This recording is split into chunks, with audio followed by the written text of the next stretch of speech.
मुकुटो गुरमुकुटो। श्री गुरु महाराज जी का हुक्म है गुरुमुखोठो। श्री गुरु महाराज जी का हुक्म है गुरुमुखोठो। बोलो जयकारा बोल मेरे श्री गुरु महाराज की जय। सभी गुरुमुख प्रेमियों से सब प्रेम। जय सच्चिदानंद। वंदो चरण सरोज गुरु मुद मंगल आगार। जय सेवत नर होत हैं भव सागर से पार। गुरु जी के सुमिरन मात्र से नाशत विघ्न अनंत। तासे सर्वारंभ में ध्यावत हैं सब संत। श्री दर्शन खुलने का समय हुआ, उससे पहले ही गुरुमुख प्रेमी श्री दर्शन हाल की ओर पहुंचने लगे और देखते ही देखते सभी गुरुमुख प्रेमी श्री आनंदपुर धाम में बाहर से आए हुए और वहाँ रहने वाले स्थायी निवासी आदरणीय महात्मा जन, भगत जन, सेवादार और इसी प्रकार सभी संत महात्मा, भाईजन, भक्तानियाँ अपने अपने तरफ से श्री मंदिर जी में जिस प्रकार सुबह श्री आरती मंदिर में प्रवेश किया करते हैं, उसी प्रकार श्री दर्शन हाल में भी भाईजन व भक्तानियाँ अपनी साइड से श्री दर्शन हाल में प्रवेश कर रहे थे और महात्मा जन, भक्त जन बाहर से आए हुए और दरबार के स्थायी निवासी वे अपनी ओर से भक्तों की साइड से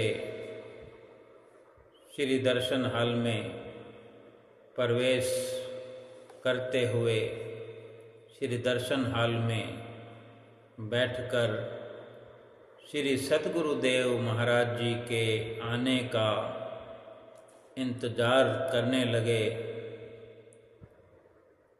और थोड़ी देर में ही जैसे समय हुआ, श्री गुरु महाराज जी श्री दर्शन हाल में पधारे और चहुं ओर लगने लगे जयकारे।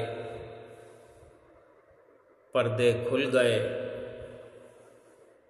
गुरुमुख प्रेमियों ने साष्टांग दंडवत प्रणाम करते हुए श्री सतगुरुदेव महाराज जी से सुंदर सुंदर, प्यारा प्यारा मधुर वाणी में हुक्मनामा प्राप्त किया और उठ करके अपने नयनाभिराम श्री सतगुरुदेव महाराज जी से शुभ आशीर्वाद प्राप्त किया और दर्शन करते हुए, आशीर्वाद प्राप्त करते हुए सभी गुरुमुख जन अपने स्थान पर बैठने लगे और महात्मा जनों की साइड की लाइनों में माथा टेकने की लाइन लगी हुई और सभी आदरणीय महात्मा जी चलते हुए श्री गुरु महाराज जी की नज़दीकी में पहुँच करके मत्था टेकते हुए आशीर्वाद प्राप्त करके अपनी अपनी जगह पर बैठने लगे। और तब हमेशा की तरह सत्संग की शुरुआत हुई। 2 दिन पहले की ये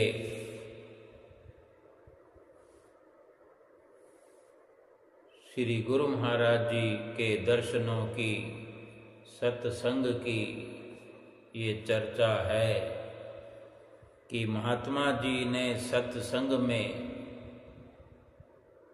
सभी गुरुमुख प्रेमियों से श्री गुरु महाराज जी की हुजूरी में उपस्थित होकर जो सत्संग वचन सुनाया, सर्वप्रथम फरमाया, श्री आनंदपुर धाम हमारा भक्ति का धाम है, भक्ति का महान केंद्र है, जहाँ पर साक्षात पार ब्रह्म परमेश्वर महापुरुषों का वास है। श्री आनंदपुर की धरा पर एक पवित्र धारा अमृत की सदा बहती रहती है और श्री परमहंसों का एक अलग स्वरूप इस धरती पर उतारा है। हमारे श्री परमहंसों ने ये श्री आनंदपुर धाम, श्री आनंदपुर धाम में जब भी गुरुमुख प्रेमी पहुँचते हैं, पहुँच रहे हैं, वहाँ पहुँचते ही, श्री आनंदपुर में पहुँचते ही गुरुमुख प्रेमियों का हृदय गद गद हो जाता है। यहाँ श्री आनंदपुर धाम में पहुँचते ही गुरुमुख प्रेमियों के हृदय में एक नई उमंग, एक नई तरंग हृदय में उठने लगती है। इसका क्या कारण है कि यहाँ पर हमारे श्री परमहंसों ने दिव्य अद्भुत नज़ारा, साक्षात वैकुंठ धाम यहाँ उतार दिया है और इसी का नाम, वैकुंठ का नाम श्री आनंदपुर धाम फरमाया है। हमारे श्री परमहंसों ने अथक प्रयास करके, अथक परिश्रम से एक दिव्य नज़ारा कठिन साधनाओं के द्वारा यहाँ पर जो हम बैठ करके अपनी आँखों से देख रहे हैं, जो हम देख रहे हैं अपनी आँखों से, ये ऐसा दिव्य नज़ारा है। ये श्री दर्शन हाल की रचना हो, इस श्री दर्शन हाल में बैठे हुए गुरुमुख प्रेमी मत्था टेकते हुए, सत्संग सुनते हुए, श्री गुरु महाराज जी को ऊंचे और सच्चे सिंहासन पर विराजमान होते हुए श्री दर्शन पाते हुए, और भी श्री मंदिर जी का नज़ारा, श्री सरोवर का नज़ारा, श्री आनंदपुर धाम के कण कण का नज़ारा ऐसा दिव्य नज़ारा है कि जिसको देख देख कर, बार बार देख कर, हजारों बार देख कर भी हमारी आँखें थकती नहीं हैं। आँखों की प्यास बढ़ती जाती है कि मैं और देखता रहूं और देखता रहूं। बार बार मैं अपने सतगुरु का दर्शन करता रहूं, बार बार इन नज़ारों को देखता रहूं, बार बार श्री दर्शन हाल में आता रहूं। श्री दर्शन हाल में जब गुरुमुख प्रेमी आ जाते हैं तो जाने का दिल ही नहीं करता, वहाँ से बाहर निकलने का दिल नहीं करता। श्री दर्शन से हटने का मन नहीं करता कि मैं ऐसे सुंदर मनोहारी दिव्य दर्शन करता रहूं। चाहे सुबह सवेरे अमृत वेले श्री मंदिर जी का ये स्वर्णिम नज़ारा श्री आरती पूजा का हो, या श्री दर्शन हाल में श्री दर्शनों का नज़ारा हो, या श्री प्रयाग शांति भवन, श्री आनंद शांति भवन, वहाँ बैठकर श्री परमहंस दयाल महाराज जी के सुंदर दर्शनों का सुंदर नज़ारा हो। किसी भी नज़ारे को देख करके दिल रजता नहीं है, प्यास बुझती नहीं है। ऐसा ये दिव्य नज़ारा है, ऐसा दिव्य नज़ारा श्री आनंदपुर धाम और श्री प्रयाग धाम में श्री परमहंस दयाल महाराज जी ने अपनी मौज से उतार दिया है। और एक प्रकार से ये पूरा बगीचा भरा पूरा हरा भरा गुरुमुख प्रेमियों का, सभी गुरुमुख प्रेमी इस बगीचे के फूल हैं और इस बगीचे के संरक्षक हैं श्री परमहंस दयाल महाराज जी। और उन्हीं के छठे रूप में हमारे सामने इस वक़्त विराजमान हैं, जो हम गुरुमुखों के इस बगीचे को आप अपनी दया से आशीर्वाद से संभालते हैं, हरा भरा रखते हैं। हमारे श्री हजूर सतगुरु दाता दीन दयाल महाराज जी अपना आशीर्वाद गुरुमुख प्रेमियों पर बख्शिश किया करते हैं। जो भी महापुरुष सतगुरुदेव महाराज जी सुंदर सुंदर वचन सुनाते हैं, वो सब गुरुमुख प्रेमियों के दिलों में अंकित हो जाते हैं, दिलों में भरपूर हो जाते हैं, दिलों में बस जाते हैं। सतगुरु स्वयं भी और उनके सुंदर सुंदर सत्संग, सुंदर संदेश, उनके वचन सब गुरुमुख प्रेमियों के हृदय में बस जाते हैं। क्योंकि हमारे महापुरुषों के पास यही एक सच्चा सरमाया है भक्ति के धन का, सच्ची दौलत हमें श्री सतगुरुदेव महाराज जी के चरणों से प्राप्त होती है। सच के व्यापारी हैं, सच्चा व्यापार करते हैं, सच्ची दौलत बख्शते हैं, सच्ची दात बख्शते हैं, सच्चे नाम की दात बख्शते हैं। और ये सच्ची दात बख्शने के लिए ही धुर धाम से इस धरा धाम पर अवतरित हुए हैं और हमें भक्ति से माला माल कर रहे हैं, भक्ति के सच्चे धन से निहाल कर रहे हैं। महात्मा जी ने सत्संग करते करते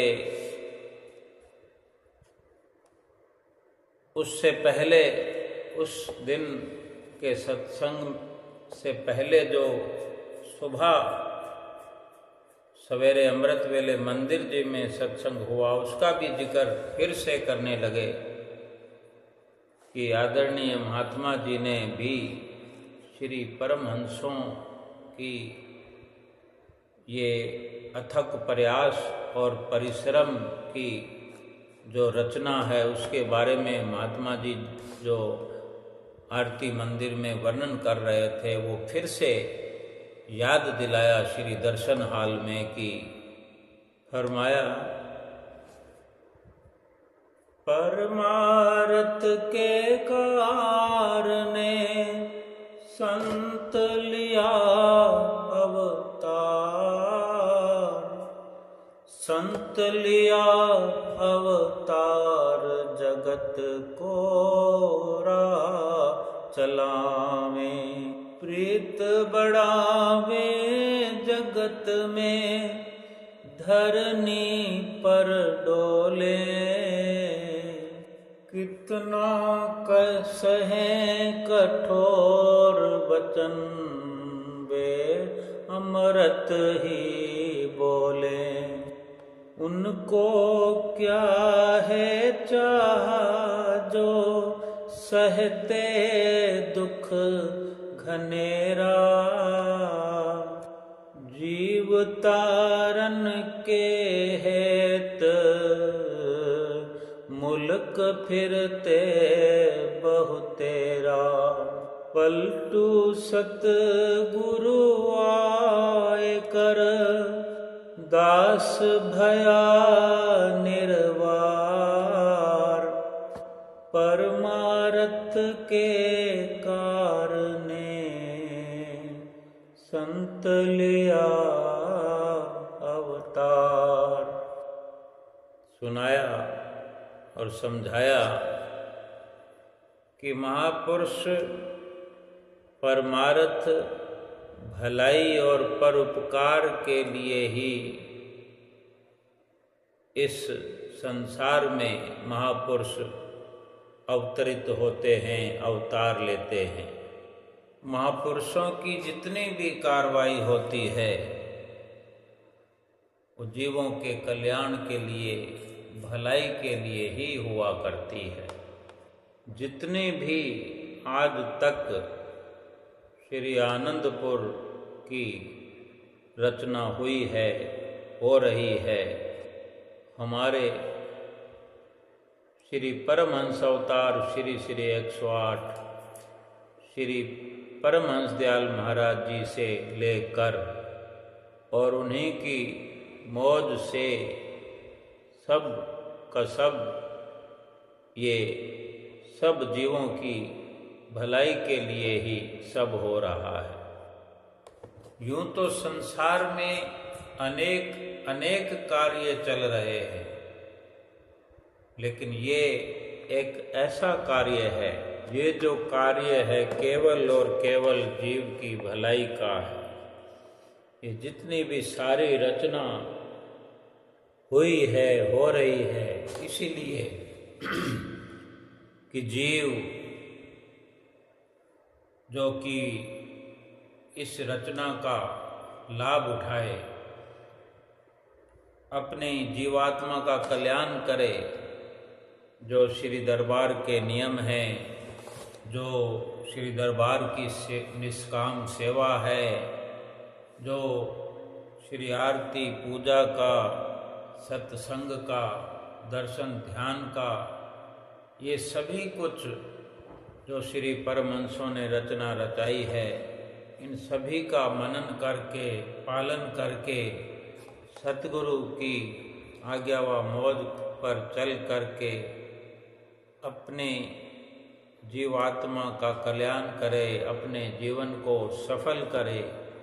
महापुरुषों ने जो भी कार्रवाई की है, कर रहे हैं, वे तो हमारे लिए ही कर रहे हैं, हमारी भलाई के लिए ही सभी कार्रवाई करते रहे हैं और आज भी कर रहे हैं।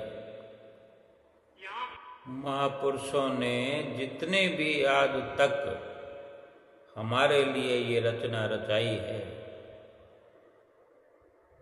हम जो आँखों से ये नज़ारे देख रहे हैं कि पहले यहाँ पर क्या था,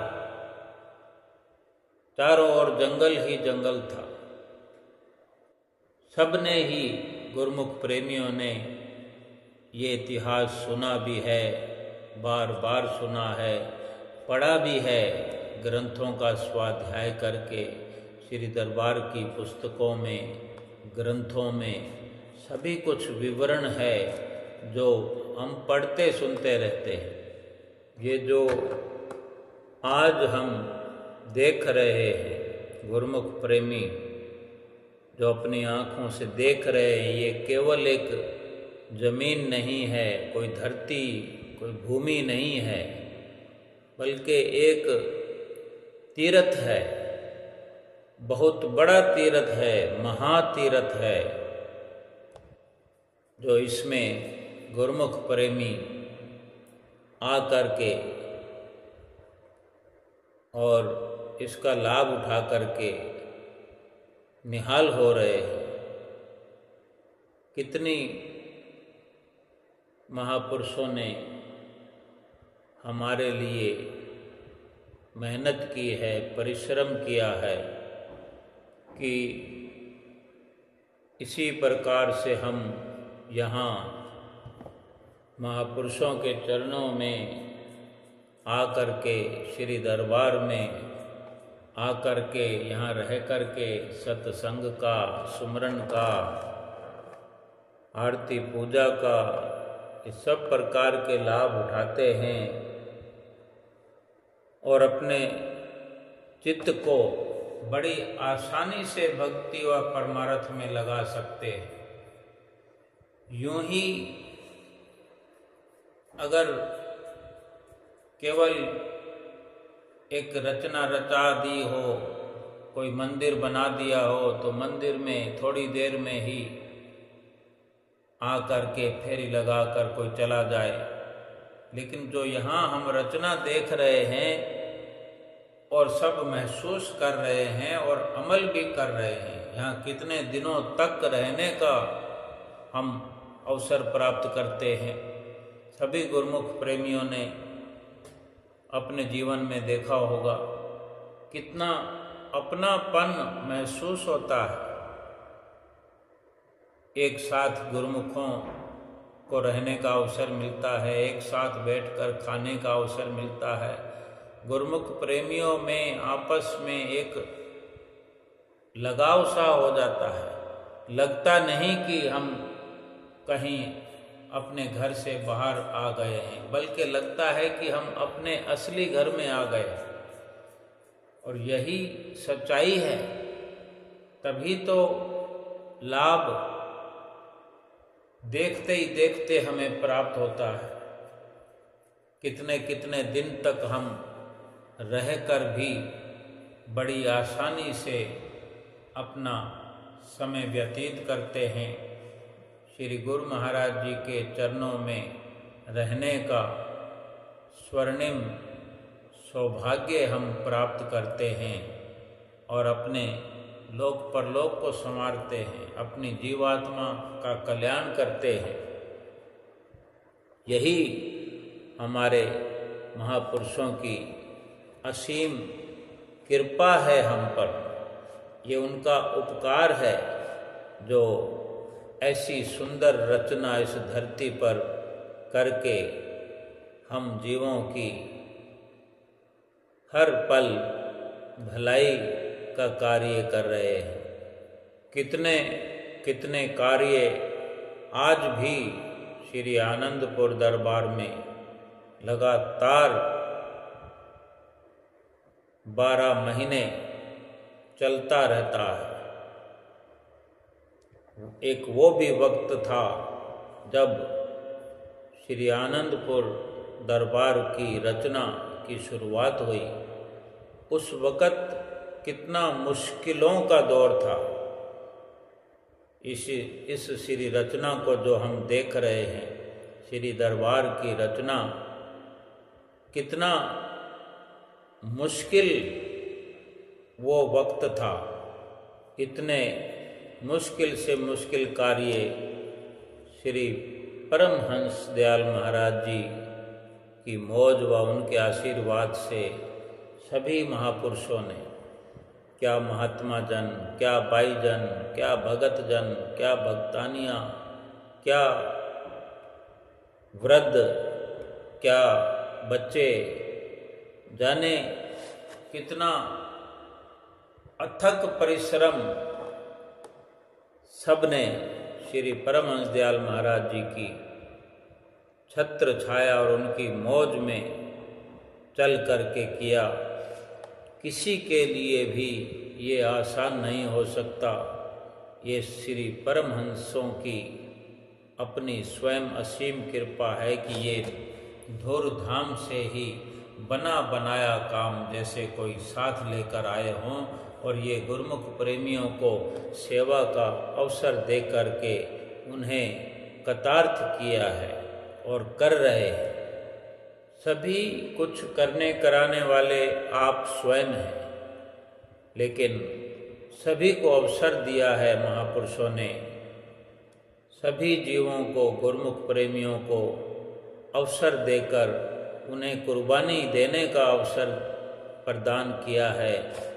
अपनी रहमतों से, अपने आशीर्वादों से उनका हौसला बढ़ाकर उन्हें सेवा का अवसर दिया, सत्संग का अवसर दिया, श्री आरती पूजा का, सत्संग का, सुमरन भजन का, जितना भी मौका मिला गुरुमुख प्रेमियों को, जितना भी परमहंसों ने पाठ पढ़ाया और पढ़ा रहे हैं, वो केवल और केवल हम जीवों की भलाई के लिए ही ये सारी सुंदर रचना महापुरुषों ने रचाई है और हमारा भला कर रहे हैं।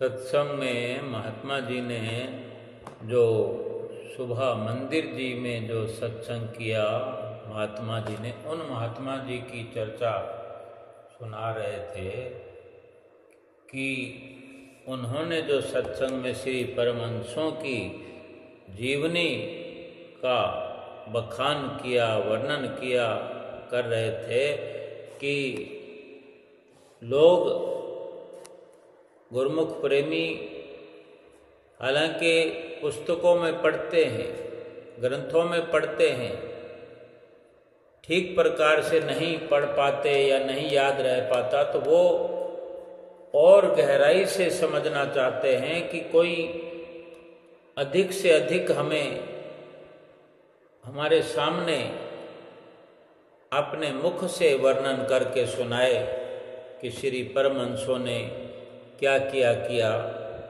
कोई पूछता है कि श्री परमहंस दयाल महाराज जी पहली पातशाही गुरु महाराज जी ने क्या किया, दूसरी पातशाही गुरु महाराज जी ने क्या किया, तीसरी पातशाही गुरु महाराज जी ने क्या किया, चौथी पातशाही गुरु महाराज जी के समय में क्या क्या निर्माण हुआ और पंचम पातशाही गुरु महाराज जी के समय में और आज हुजूर गुरु महाराज जी के समय का जो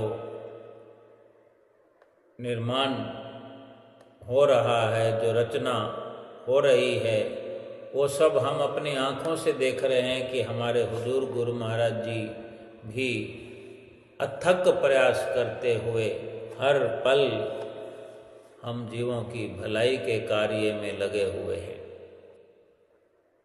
सोच नहीं सकते हम कि जो कुर्बानियाँ महापुरुषों ने दी हैं, संतों महात्माओं ने दी हैं, जो ये रचना श्री दरबार की हुई है, कि सोचकर भी हैरानी होती है कि इतना अथक परिश्रम कि जंगल को मंगल बना दिया, जहाँ रहने के लिए जगह नहीं थी, खाने पीने के लिए कोई व्यवस्था नहीं थी, चलने के लिए सड़कें नहीं थी, कुछ भी नहीं था। और इतना बड़ा इलाका श्री आनंदपुर दरबार का आज घने जंगलों की जगह चारों ओर हरियाली ही हरियाली है।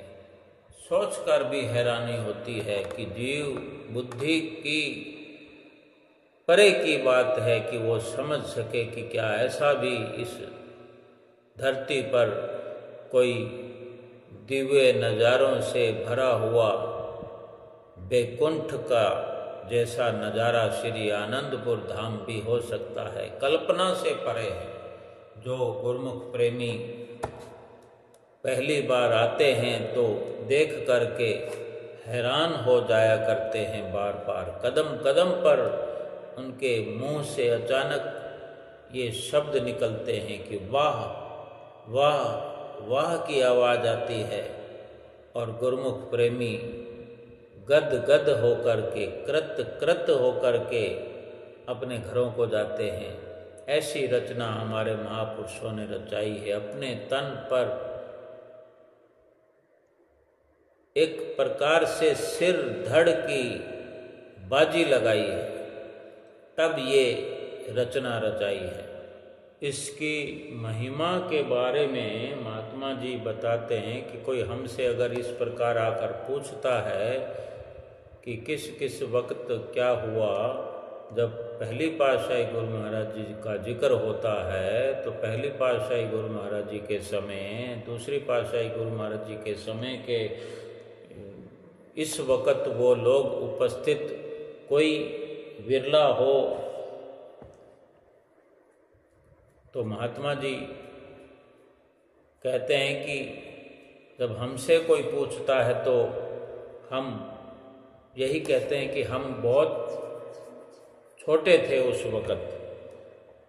आज हुजूर गुरु महाराज जी स्वयं, जिनके हम दर्शन किया करते हैं हुजूरी में, इनके बारे में भी गुरुमुख प्रेमी पूछते हैं। महात्मा जी बता रहे थे कि किसी ने पूछा, क्योंकि आप जी ही इस वक़्त सबसे हर प्रकार से बड़े हैं और आप जी को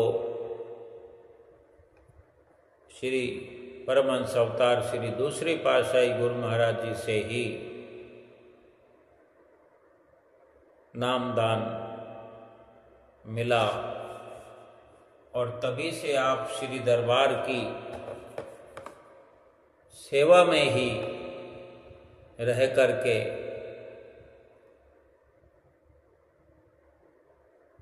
अपने इष्ट देव श्री परमहंसों की आज्ञा व मौज पर चलते रहे। जो कि किसी के पूछने पर महात्मा जी बता रहे थे, किसी ने पूछा कि हुजूर गुरु महाराज जी अपने समय में क्या क्या सेवाएं करते रहे, तो महात्मा जी ने कहा, हुजूर गुरु महाराज जी के बारे में महात्मा जी बता रहे थे कि तीसरी पातशाही गुरु महाराज जी ने हुजूर छठी पातशाही गुरु महाराज जी की सेवा अपने चरणों में लगाई हुई थी। समय समय पर परिवर्तन होता रहता है, समय ही तय करता है कि कब किसने क्या करना है, क्या बनाना है। इसी प्रकार फिर आगे चल कर के श्री तीसरी पातशाही गुरु महाराज जी ने हजूर छठी पातशाही गुरु महाराज जी की सेवाएं श्री आनंदपुर दरबार के निर्माण कार्यों में नियुक्ति कर दी। आप जी सभी प्रकार के कार्यों की देख रेख किया करते थे। हुजूर गुरु महाराज जी जैसे बड़े निर्माण कार्यों में तीसरी पातशाही गुरु महाराज जी के समय में श्री आनंद सरोवर का निर्माण हुआ, तो उस सेवा में हुजूर गुरु महाराज जी की वैसे तो बहुत प्रकार की सेवा हुआ करती है और थी। उस वक़्त हर कोई अपनी अपनी सेवा को प्राणपण से निभाया करते थे। हुजूर गुरु महाराज जी की सेवा के बारे में महात्मा जी बता रहे थे कि इनकी सेवा थी कि बाहर से, यानी तन मन धन सभी प्रकार की सेवा को बाहर से जुटा करके यहाँ पर लगाना। तन की सेवा माने सेवादारों को प्रेरित करना, मन से यानी मन से दिल से लगन से सेवा करवाना, और धन से माने धन की व्यवस्था भी सेवा इकट्ठी करके लाना। ये हुजूर गुरु महाराज जी के जिम्मे था। तीसरी पातशाही गुरु महाराज जी की हुजूरी में ये महात्मा जी बता रहे थे सत्संग में। उस वक़्त हर प्रकार के संसाधनों की कमी हुआ करती थी और इधर इतने बड़े दरबार की रचना करना कोई आसान काम नहीं था और किसी जंगल को मंगल बनाना ये जो महापुरुषों का लक्ष्य था, बड़ा ही ये मुश्किल लक्ष्य था। यूँ तो स्वयं महापुरुष करण करावन हार होते हैं, लेकिन जमीनी कार्रवाई जो कि एक परोपकार का जीता जागता नमूना पेश करना चाहते हैं, गुरुमुख प्रेमियों का उद्धार करना चाहते हैं, वो बेशक मुश्किल नज़र आता है। ऐसे वक़्त में जब संसार की हालत भी अच्छी नहीं थी कि कोई आसानी से धन नहीं दे पाता था, हर किसी को अपने गुजर बसर के लिए मुश्किलें हुआ करती थी। ऐसे वक़्त में धन जुटाना, लोग अपना कार्य अपनी रोजी रोटी बमुश्किल चला पाते थे। ऐसे वक़्त में उनको सेवा के लिए दरबार में लाकर प्रेरित करके सेवा में लगाना, और जहाँ मन इतना विचलित होता है, मन से तन से धन से सेवा के कार्य कराना और उनकी ज़रूरतों का भी ध्यान रखना, ये श्री हुजूर गुरु महाराज जी के जिम्मे था। और इन्हीं के साथ और कई आदरणीय महात्मा जनों के नाम भी गिनाए। आदरणीय महात्मा जी पूर्ण भक्तानंद जी और आदरणीय महात्मा जी परम दर्शनानंद जी, परम विचारानंद जी, इस प्रकार के नाम गिना करके यही महात्मा जी जतलाना चाहते हैं कि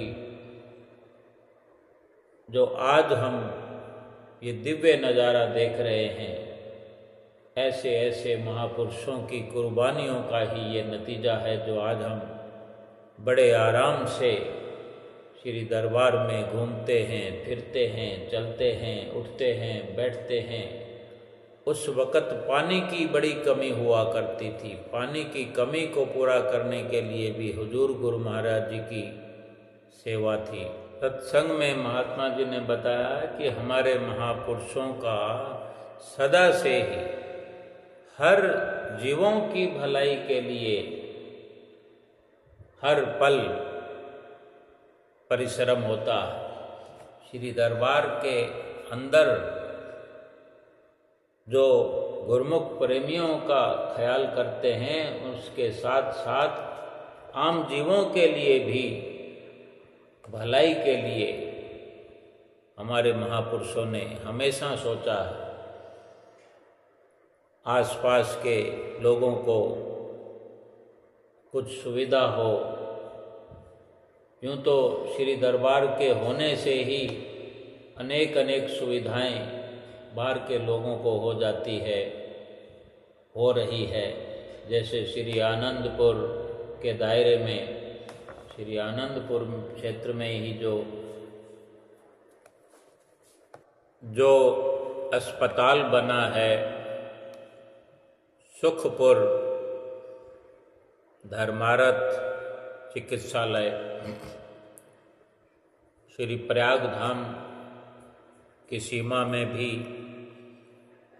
ऐसा ही चैरिटेबल अस्पताल बनाया गया है। हमारे श्री परमहंसों ने निर्माण करवाया है।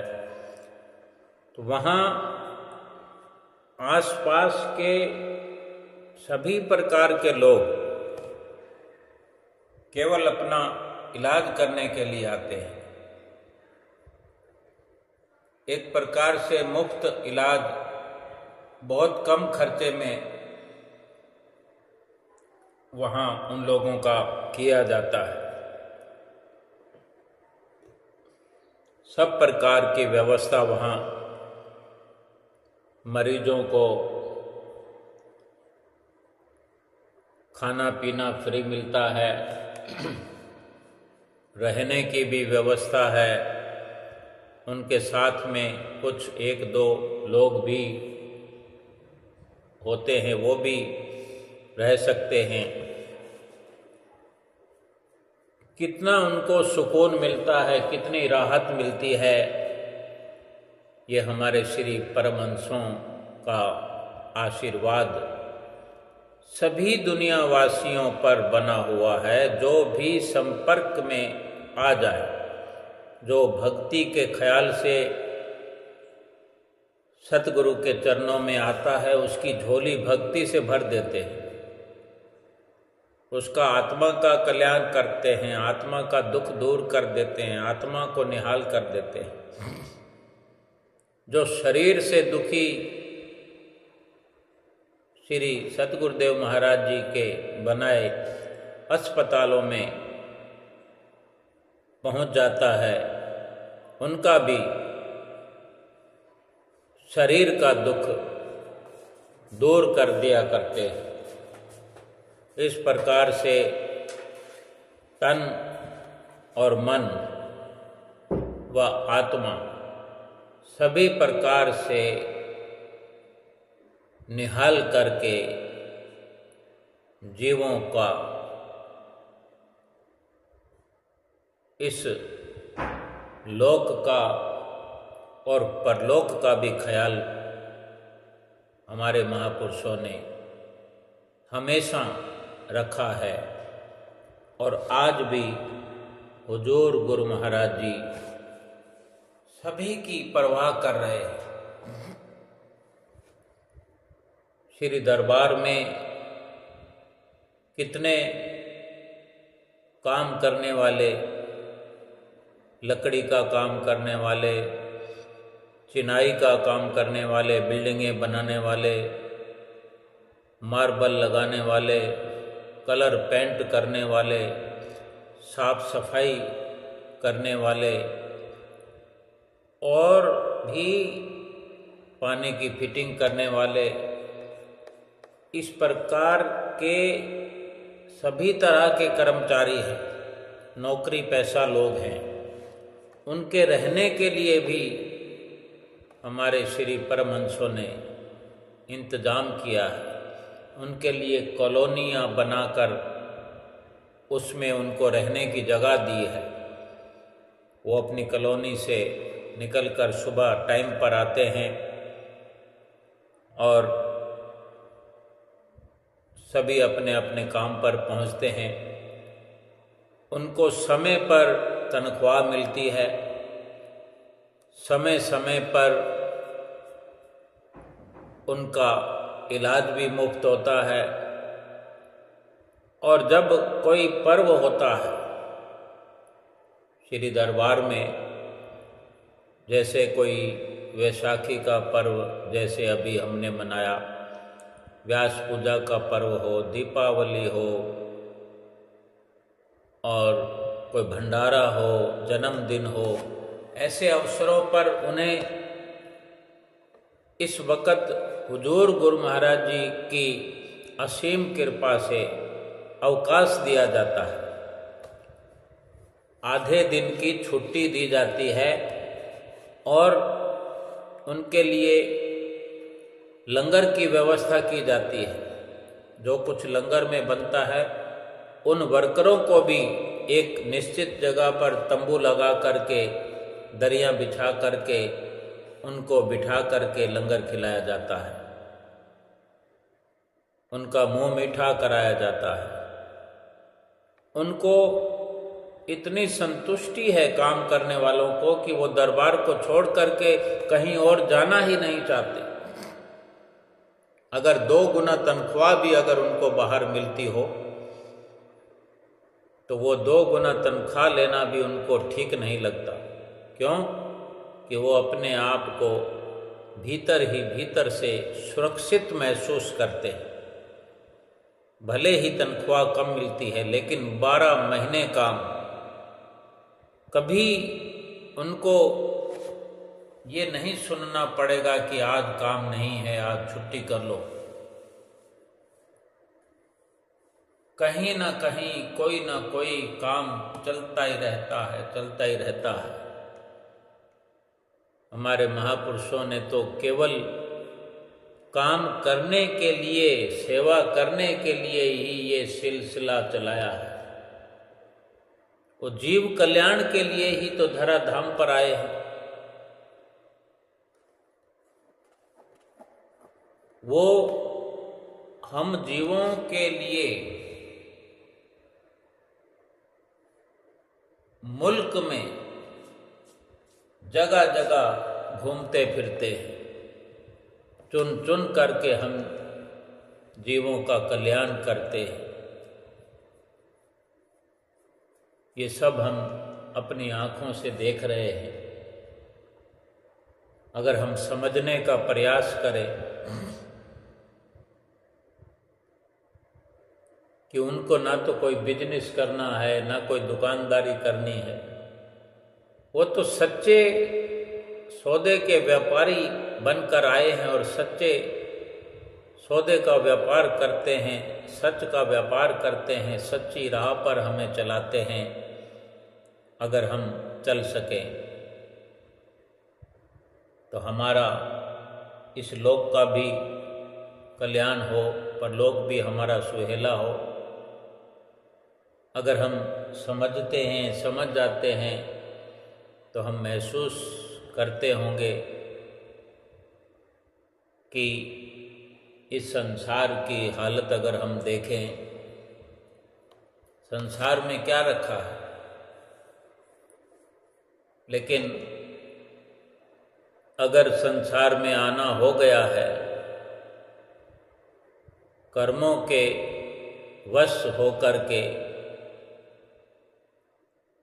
हम संसार में आए हैं, संसार का काम करें, व्यवहार करें, जिन जिन से हमारे संबंध बने हैं, जिनसे हमारा लेखा जोखा है, वो तो चुकत करना ही पड़ेगा और करना ही चाहिए। लेकिन जो हमें सत्पुरुषों की शरण मिली है, ये कोई यूं ही एक इत्तेफाक नहीं है। ये यकीनन सुनिश्चित तरीके से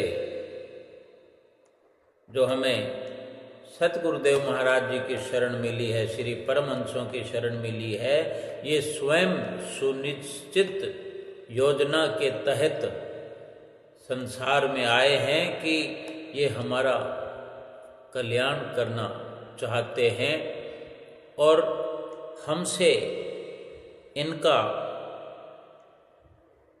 और इनसे हमारा सच्चा संबंध है, सच्चा रिश्ता है। और यही तो हमारे सच्चे हितैषी हैं। और सच्चा व्यापार जो करने आए हैं, तो हमें इनसे लाभ उठाना चाहिए। सच की खरीद फरोख्त करनी चाहिए, सच खरीदना चाहिए, सच इनको अर्पण करना चाहिए। सच का सौदा क्या है, सच का व्यापार क्या है। ये जो नाम के व्यापारी हैं, सत्य के सच्चे नाम के व्यापारी हैं, तो नाम हमें बख्शिश करते हैं और बदले में हम अपना मन समर्पण कर दें। कितना उपकार है। इधर तो सच्चे नाम की बख्शिश करते हैं हमें और बदले में हमारा मैला कुचैला दूषित विषय विकारों से भरा हुआ मन ले लेना चाहते हैं कि वो उसको पाक साफ करके हमारे मन को हमारे में फिर से सुनियोजित ढंग से स्थापित कर देते हैं। फिर ये मन हमारा पाप में प्रवृत्त नहीं होता, बेईमानियों में, झूठ में, कपट में न लग करके हर वक्त मालिक की भक्ति में, मालिक के ध्यान में, सत्संग में, 5 नियमों की पालना में लगा रहता है, जिससे फिर ये हमारा सच के व्यापार का विस्तार होता चला जाता है। नाम जो सच्ची वस्तु है और ये नाम के व्यापारी हैं और हमें नाम की बख्शिश करते हैं, तो हम नाम का सुमरन करें, इस्तेमाल करें और नाम को जप जप करके समय को अपने लेखे में लगाएं। इससे पहले भी एक और आदरणीय महात्मा जी श्री दर्शन हाल में, क्योंकि रोज सत्संग होता है, कभी किसी प्रकार से कभी किसी प्रकार से, भाव तो यही है कि हमारे महापुरुष जो चाहते हैं कि किसी प्रकार से हमें ये समझ आती रहे, ये समझ बरकरार रहे कि जो वक्त हमें मिला है वो कीमती है, जो जन्म मिला है वो कीमती है, अनमोल है। ये श्वास मिले हैं, ये घड़ियां जो मिली है, ये बेशकीमती एक खजाना हमें मिला है, ये कहीं जाया ना हो जाए। और सत्संग में फरमा रहे थे कि कबीर संगत साध की, साहेब आवे याद, लेखे में सोई घड़ी बाकी दिन बर्बाद। यानी जिस वक्त हम संतों की संगत कर रहे हैं, साध की संगत कर रहे हैं, संतों का, महापुरुषों का ध्यान कर रहे हैं, भगवान का नाम ले रहे हैं, भगवान का नाम जप रहे हैं, सत्संग कर रहे हैं, सत्य का संग कर रहे हैं, साधु का संग कर रहे हैं,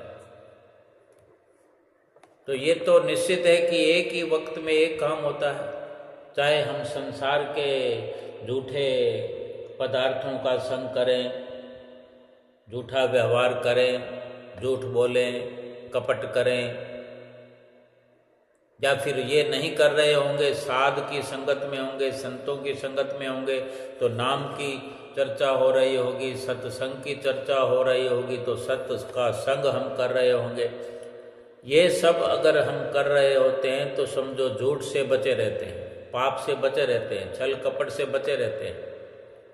और बड़ा लाभ ये होता है कि साध की संगत करते हुए, संतों की संगत करते हुए, भगवान का नाम लेते हुए, चाहे हम अपने घर बैठकर भी अगर सत्य का संग कर रहे हैं, नाम से जुड़े हुए हैं, ध्यान से जुड़े हुए हैं, तो ऐसे ऐसे वक्त में पिछले जन्मों के पाप कर्म अपने आप ऐसे स्वाह हो जाते हैं, राख हो जाते हैं, जैसे बहुत बड़ा ढेर घास का हो, उस पर छोटी सी चिंगारी आग की लगा दी जाए तो वो ढेर जो है देखते ही देखते मिनटों में जल कर स्वाह हो जाता है, वहाँ पर सफाया हो जाता है, वो जगह खाली हो जाती है। ऐसे ही हमारे जन्म जन्मांतरों के जो पाप हैं, विकार हैं, ये हमारा हृदय भरा हुआ है, ये मन दूषित है, ये नाम की चिंगारी संतों महापुरुषों की चरण शरण में लगने से, उनका ध्यान करने से ऐसी चिंगारी वे लगा देते हैं नाम की, हमारे अंदर जो बख्शिश करते हैं, हमारे भीतर ये चिंगारी